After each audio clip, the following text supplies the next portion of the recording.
can the Big Ten get 4 teams into the college football playoffs? We're going to talk about it as we kind of go through and evaluate which teams could be in, which teams could not be in, and kind of go through the schedule of each team to see what wins do they need, what wins maybe could they, or what losses could they have, and what does this situation look like. So right now I have 4 different scenarios where I think that 4 Big Ten teams could make it into the college football playoffs. I want to present those to you and then get your thoughts in the comments below. So obviously Ohio State and Indiana, those are the 2 that would be the locks to get into the playoffs, right? Right now they look that way. They're most likely going to finish 12-0. However, Ohio State does have Michigan at the end of the year, and then Indiana does have some injuries that are going on right now, and all it really takes is one game for there to be some mishaps, but that doesn't look like it's going to happen because Indiana looks like a really good team right now. So we're going to look at this whole scenario and see, and Ohio State and Indiana are in all of these scenarios. It's just the 2 other teams in the Big Ten that we have to see what happens. So the college football playoff rankings came out. Ohio State and Indiana, number 1, number 2. It's happening. The thing that really makes this a bit more concerning about possibly not getting 4 is Oregon at number 9. And now Oregon has some tough games to end the season. A lot of this depends on how much do they weigh wins for Oregon. For years, it's been about who's the best teams in college football to make the college football playoffs. I don't think there's any doubt that Oregon is one of the best 12 teams in college football, but recently we've seen this shift toward resume, strength of schedule, strength of record, and so that impacts things a lot right now. I don't really agree with all that stuff because I think that a lot of those things are weighted toward the SEC. I mean, you can go back and see me and Zach with our reactions to the playoff rankings where we kind of talk through all of it. But I didn't even introduce the show. This is the Big Ten Huddle presented to you by FanDuel. We appreciate you being here. Like, subscribe, 5-star rating on podcasts. We appreciate all that good stuff. But basically, right now if you're listening on podcasts, right now the Big Ten has Ohio State, Indiana, number 1 and number 2. Number 9 is Oregon, and then all the way down at number 19 is where you see your next Big Ten team, USC, then Iowa, then Michigan, and then you have Missouri, and then Washington. So you kind of have this Big Ten, cluster down there near the bottom, which is interesting to me that apparently there are 3 SEC teams with 2 losses that are better than the 3 Big Ten teams with 2 losses. I don't think that really adds up, but again, this is not arguing about who should be wearing the rankings. This is talking about how do these teams get into the playoffs. So let's go with the first scenario where you get 4 Big Ten teams into the playoffs, and this first scenario would require both Ohio State and Indiana to be undefeated. I guess they don't both have to be undefeated, but they both need to be in, which they should both be in. Then you need Iowa to win out the rest of their schedule. So let's bring up Iowa's schedule here and take a look at it. We'll just do the schedule thing here. So Iowa to end the season has Oregon, USC, Michigan State, and at Nebraska. Now, that is not the most difficult schedule to end the year, especially with getting Oregon at home. But going to USC, as we saw with Michigan, is a very difficult scenario. And USC does need to be factored in here because they're a team that has 3 of their final games of the season all at home. And, well, we'll get to their schedule in a second. But if Iowa beats Oregon, I don't think they get into the playoffs necessarily just on that, because you would essentially have to see Iowa skip all the way above the rankings to get to that spot. And right now, Oregon is only in front of Notre Dame. Notre Dame is the last team to get into the playoffs. And although I think Iowa should be in over Notre Dame in that scenario, because if you are going to talk about resume, I think that definitely Iowa would have a better winning against Oregon than Notre Dame winning at home against USC. And that's apparently a better win by your rankings. And so that would be a pretty strong indicator of a better team, in my opinion. However, you would also need to win at USC. And I think that would be the one that would put them over the top to be able to get into the playoffs. So Iowa, if they win both of those games, that should put them into the top 10, the playoffs there. And then as long as you take care of business against Michigan State and at Nebraska, as we know Iowa has done for a good amount of time, and Nebraska not looking as lethal right now with Dylan Raiola out. That sucks for Nebraska. That sucks for him. But that is kind of your scenario to get Iowa in. And then Oregon would have to win their final games outside of Iowa to be able to get in as well. But that doesn't look like a super easy possibility. Yeah, obviously, they can do it. Oregon's a very talented team, but at Iowa, Minnesota at home, you should win that one. Versus USC at home, you should win that one. But again, USC, good offense. They're able to travel. What happens with them? And then at Washington, they're no pushover slouch either. At Washington, is a tough game, and Damon Williams is really coming to his own at this point. So that would need to be your scenario there to get that. Now, scenario number two, you would need to have, whoops, went the wrong way there. You would need to have Indiana and Ohio State both 12-0, or at the very least, both in the playoffs. Looks like that's the scenario there. You would need Oregon to lose to USC and then win out the rest of the way. So we just pulled up Oregon's schedule. Let's pull up USC's schedule now. USC would need to beat Oregon and win out, which that looks like a very good possibility for USC at this moment. They get Northwestern at home. That should be a game they win. However, it is on a Friday night. Some kind of crazy things happen on Friday night.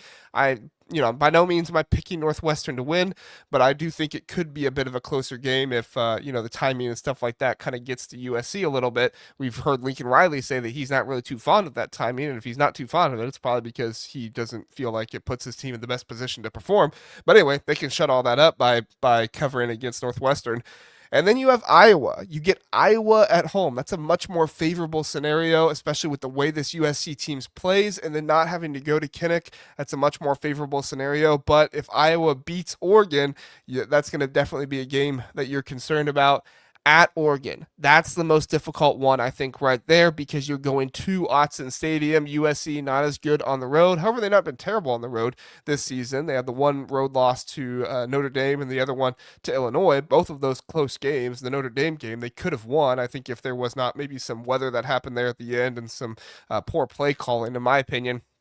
But you have a scenario here where USC could win out all these games, beat Iowa, win at Oregon, and get in. This would require Oregon to beat Iowa this weekend. We'll see if that happens. All right, number three scenario. Again, Indiana, Oregon, both in. Indiana undefeated, Oregon 11-1. They could be possibly 10-2, maybe, and still get in. So that would kind of be like a 5-team scenario. But Michigan beats Ohio State. Now, in these rankings, I don't know if Michigan gets all the way up to the top 10 by beating Ohio State, because the one hurdle you have right here is Oklahoma. I think you need Oklahoma to lose in order for this to happen. Now, Oklahoma, I believe, still plays Alabama to end the season. Let me double check that with their schedule. Yes, they have Alabama, not this weekend, but the weekend after that. And they also have Missouri and LSU. Missouri injured quarterback. LSU just fired their coach. Most likely, Oklahoma losing is your best scenario here for that to happen. But I would be concerned that Michigan would kind of be like hard capped at Oklahoma if Oklahoma does not win. And I don't know if any of those, or if they don't lose. And I don't know if Oklahoma raises enough to take Michigan with them into the top 12 of making the playoffs in order to get there, because they're also capped by Texas there. Now, Texas has to end the season Georgia, Arkansas, and Texas A&M. That's at Georgia, home against Arkansas, home against Texas A&M. I'm not as concerned about that one. I think Texas is most likely going to lose one of those two, of at Georgia and Texas A&M.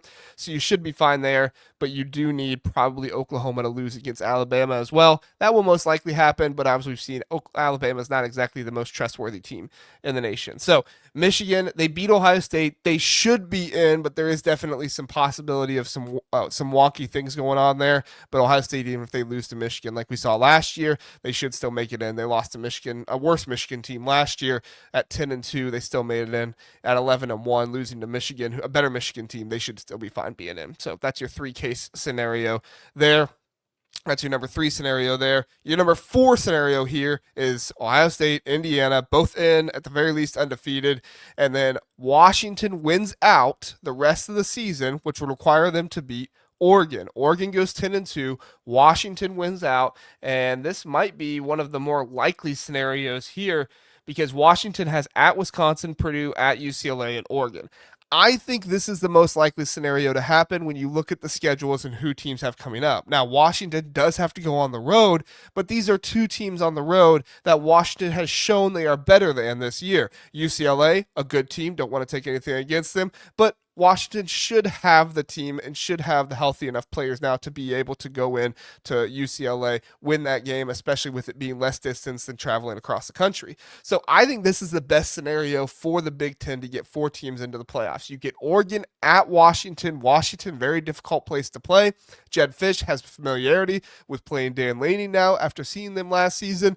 And this is an Oregon team that is obviously a very good pass defense, but I think the athleticism of DeMond Williams could be difficult for Oregon to try and defend. So all of this kind of hinges on Oregon has to lose to somebody, and then that team has to be able to uplift into the playoffs. This is also the one that is probably the most risky, right? Because Washington is all the way down there at number 24 or 23, and is one win against Oregon, the very last game of the year, enough to vault you past an ACC champion and a group of six team to be able to get up there, number one. And number two, does everybody above Oregon stay above Oregon? Obviously, BYU and Texas Tech won't, but do other teams up there stay above Oregon and kind of lock them to no higher than seventh?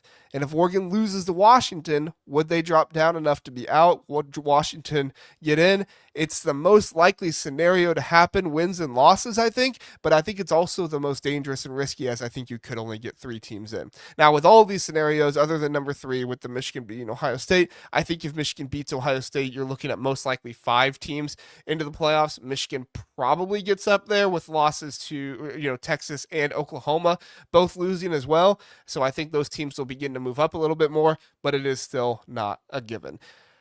I think in all of these scenarios, it's actually probably more likely that the Big Ten gets two teams into the playoffs. And I know that sucks, and I don't want to say that, but I think it's probably more likely if somebody beats Oregon that they might either slip up another time on their schedule or somebody doesn't move up ahead enough of above them. So if USC does beat Oregon, they might slip up to Iowa. If Iowa does beat Oregon, they might slip up to USC. If Washington does beat Oregon, they might not get up there enough, and they might knock Oregon out, but not get themselves into the playoffs. And you could find yourself in a situation where the only two teams into the playoffs for the Big Ten are Ohio State and Indiana, the two top teams in the nation. So it's very interesting. The Big Ten does not control their own destiny to get four teams into the playoffs right now. You're going to need to see some parity. You're going to need to see some different things happen. Actually, you're going to need to see more chalk because you don't want parity to happen. You don't want Oklahoma to beat Alabama. You don't want Texas to beat Georgia or Texas A&M because that would just knock those teams down. But because of SEC bias, there's no way those teams are getting knocked out of the playoffs. Oregon could still possibly be knocked out of the playoffs in one of those scenarios if they lose to another Big Ten team.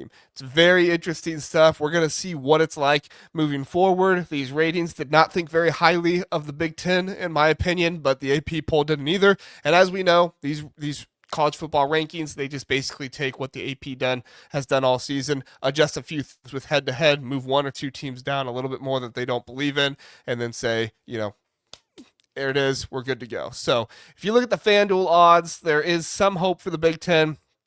But it looks like, according to the FanDuel odds, your most likely scenario are three teams in the college football playoffs, which is what I think is probably the most likely scenario as well. Ohio State and Indiana do not have odds to make it right now because they're just so much, locked in to do it. Oregon's odds to make the college football playoffs on FanDuel are minus 220. That is the lowest of teams that are favored, at least last time I checked. And then, USC is the next highest with plus 540. Michigan and Washington are both tied up plus 720, and then your longest shot to make it, probably because of the difficulty of their schedule to end the season, is Iowa at plus 920. So if Iowa beats Oregon this weekend, it is a good opportunity for the Big Ten to possibly get four teams into the playoffs, but it is probably one of the most risky opportunities for that to happen, right up there with Washington as well. We'll see what happens. Let me know what your thoughts are on the college football playoffs and what could happen here. Appreciate you joining me. Have a good one. We'll see you next time.